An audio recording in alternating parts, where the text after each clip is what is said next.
Keon Coleman. So, big topic this entire offseason, right, Coleman? He's the player. Well, him and Kincaid are the two players I wonder the most about. Yeah. About what they'll be this season. Yeah, Coleman, though, I don't know. Like, am I too pessimistic on him? I'm just not as open to him being like a significant impact, top-end wide receiver the same way. I still want to be a little open to Kincaid could be that at tight end.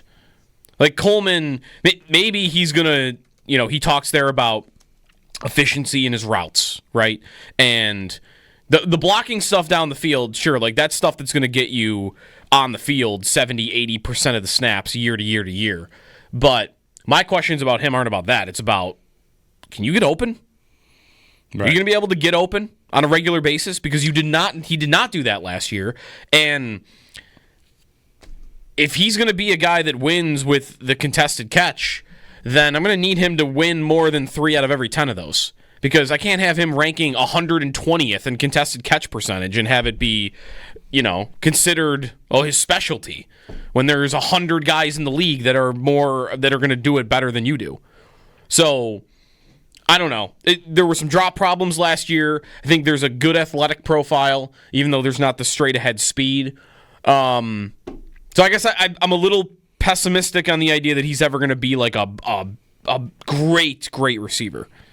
Well, that's probably at the root of it. I mean, if you want him to be a great receiver, you might end up being disappointed. If you want him to be a difference maker for the Bills, right? That's different. Yeah, that's probably a good spot. There was Matt Perino had a piece earlier this week. We talked with Matt on Monday, and he had a piece earlier this week talking about Coleman and Joe Brady. Separation is going to be the buzzword on Coleman because he does not really separate. And I do believe that it's very true. There are more ways to win than just separation.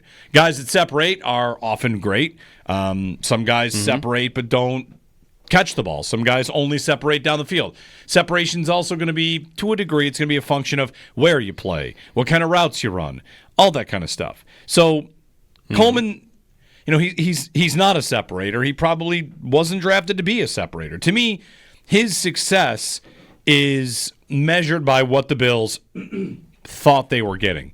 And, you could drive yourself crazy with this if you want to. Do you want to compare him to Xavier Worthy? He's a very different player. Do you want to compare him to Ladd McConkey? He's a very different player. And if you wanted to say, I wish the Bills drafted Ladd McConkey because you want the Ladd McConkey type, then you could have that. Yeah. But it's not like the Bills didn't know this is a very different player than Ladd McConkey. This is the type of player that they wanted was, listen, in that clip we just played, Coleman's not only talking about efficiency in routes, he's talking about blocking and finishing a block so that James Cook can be sprung free for a touchdown. So, it's kind of, I don't know, you want to say refreshing or it's nice or whatever. He's really hard on himself there with a self-assessment about all the things he needs to get better at. Like, you want to know what I need to do? Everything. And listening to Coleman on that, I thought about anybody that does anything in your life. Like, what's your hobby? What's your job even? And go back and, if you could, take a look at your first day. How are you on your first day? How are you on your 10th day? And then how are you at your job in year 10? You're in sales. You're a teacher. You're doing this. I mean, if we pull up clips of the first time I ever did an update or something, look at this guy. He has no idea what he's doing. He'll never make it. But, you work at your craft. And for Coleman, there might have been a belief when he came in that, all right, football's football. I can play some football. And you get to the NFL, and he has some early success, and then he gets hurt. And when he gets hurt, that's when the Bills were disappointed, is how he came back from that. Yeah. So I feel like that's a key point in this. They were not disappointed with him early on. It was he got hurt and he came back, and that's something he'd never really dealt with before. And maybe he just wasn't quite ready, quite aware of all that. So, yeah, I mean, I'm kind of keeping things, and I've done this since they drafted Coleman, who was not my favorite prospect, but there's definitely reason to think he can be very successful with Josh, like a lot of receivers can be successful with Josh. So Can he be their breakout star this year? I want to say yeah. I think he can be. What does that mean? Does that mean what do I need Coleman to be? You know what? I need Coleman to be? I need Coleman to be on 4th and 5. They call the play for him in Kansas City. That's what I really want out of this offense. Do I need the best receiver in football? No. But I want someone, and the ball goes to Kincaid there on a prayer. The design play is for Shakir out of the backfield, which is precision-based. And if it wasn't Shakir, like if in a different world, the protection holds up in that spot. Allen, if I'm thinking back to the play, right, there would have been two options. He would have had Shakir out of the backfield, or Kincaid was breaking open. Wide open. Like his route was breaking wide open. Maybe he would have even scored. Right. The Chiefs busted on the coverage there. Like somebody was in the wrong spot. It's sold as like this all-out blitz. I don't think they intended to leave Kincaid that open. But no, it wasn't at all. But it was all out from one side. Right. The other side kind of dropped back. So for me, Coleman, like, hey, get to be the guy that, hey, it's 4th and 5. Where's this ball going? Like, we feel comfortable going to the guy that is, our low post warrior. If you can win like that's good by me. What does that play look like, though, in your mind? Because when I think of a 4th and 5 play where I gotta make sure I get 6-7 yards, I'm thinking of a guy that's winning on the inside, don't I? Like, I'm thinking of what Diggs used to be for the Bills, which was just 1-on-1, and I'm gonna jab step you left, and then I'm gonna cut inside, and I got you. Right. For Diggs, it was often Diggs and Allen ran a lot of hitches, and like that was like their go-to. But then there's the Beasley plays over the years that always felt like they worked on those spots. And Coleman, like I heard a good debate actually on the Check the Mic podcast with Steve Palazzolo and Sam Monson, and we've had Sam on, and he's said the same thing to us like throughout the entire offseason. Is Sam always mentions how he is bewildered by how the Bills do not believe that they need an X wide receiver, a big guy on the line of scrimmage, an X wide receiver. They kind of just don't even have the role, right? But to him and Steve got into this on their podcast, because he brought that up. Like, the only thing they're missing, and the only thing that's weird to me, is they're treating their roster like, hey, we don't need an X wide receiver. And what Steve came back at him was, that's not what they're thinking. They don't think they don't need an X wide receiver. They just think Keon Coleman is an X wide receiver and you don't. And there's a lot of that out there, right? That he'd be better as a power slot, in that he has never shown the ability to be a good player at that position. He didn't even really do it in college a lot. So that to me might be the debate on Coleman is he going to be able to do the things he did in college, but do it from a position that a lot of people didn't think he would play in the NFL? Mm-hmm. Or a different type of wide receiver role than people thought he might play in the NFL? Because that X receiver, I don't know, that's not usually the guy that you're going to on 4th and 5. No, that's the right. guy that's either in the slot or the other outside guy that's off the line of scrimmage. I think that conversation between Steve and Sam there, Brett Coleman of Underdog Fantasy, he does the Film Room, the Bootleg podcast. He does great work too. He's pointed this out. And I think, you say, one of them says, well, the Bills think he's an X. It might not even really be that so much as this is something that Joe Brady gets to a lot whenever he talks about the offense. I think that Brady and the Bills have less rigidity than people out there thinking about the types of receivers.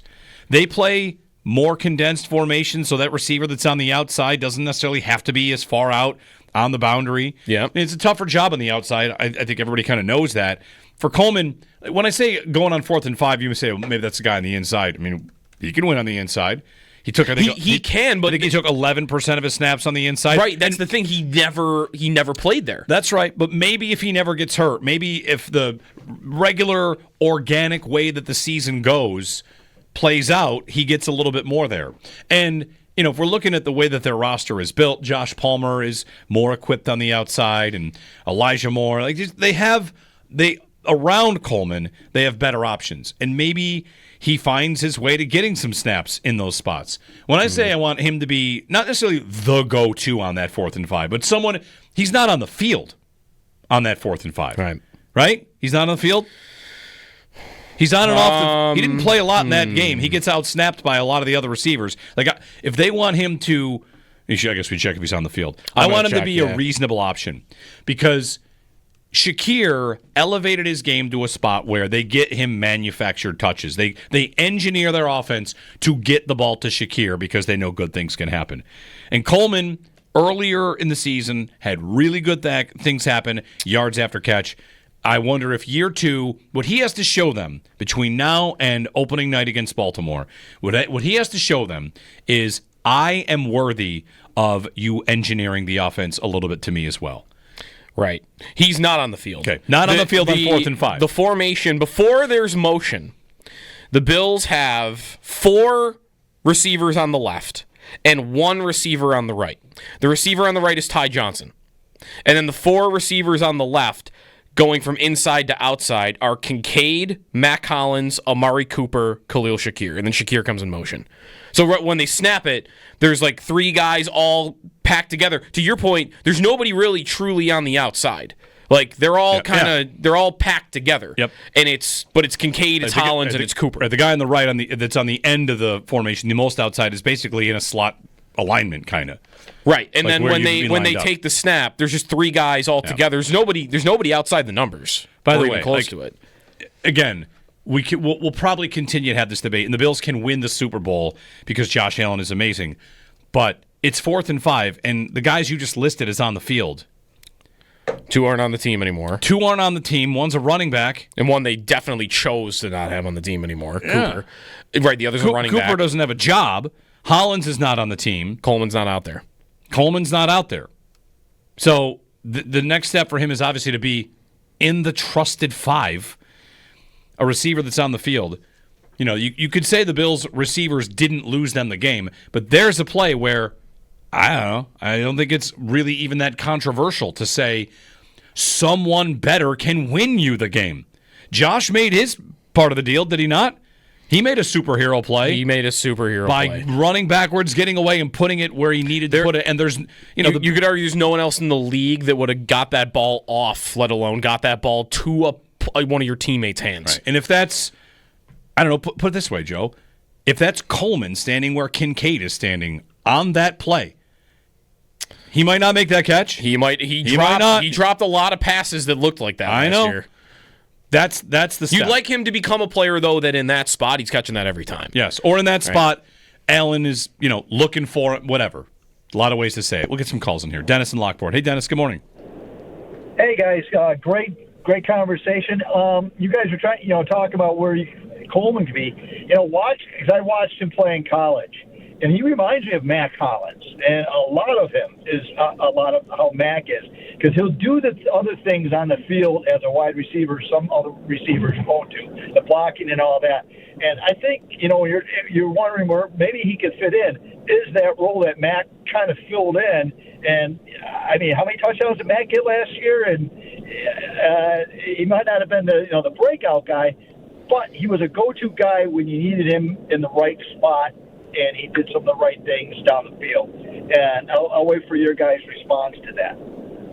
I think, though, the role, I think he's going to play that role this year.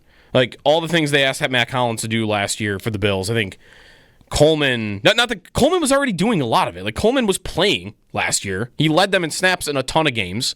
But, I don't know, like, doing the dirty stuff. Isn't that kind of what Hollins did last year? Doing the dirty work? Yeah. Who else on the roster really looks like a player with the body type that you would think could do that? So, the comparison, though, when I hear it is I want him to be better than that. That's a limited player that, maybe there are some similarities, but I would want to shoot higher than that for Coleman. I'd want to shoot higher than, the guy he replaced. If he's their new ex-receiver, well, that used to be Gabe Davis. I want him to be better than Gabe Davis was. Yeah. And Gabe Davis was a guy who would have, he had 800 yards and 7 touchdowns every year he played. And I think I want more than that from him, too. But my question is, is this the right environment for him? Because how correct are the people that think, no, he's a power slot. He's going to be better as a power slot. I don't know if he could play the X. And, I know Joe Brady talks about positional versatility and they don't really put guys in boxes, but the snaps, we see where guys play. Like, we have where you put guys at the end of the day. And he played 633 snaps on the outside and 75 in the slot. Like, they used him as one type of receiver last year.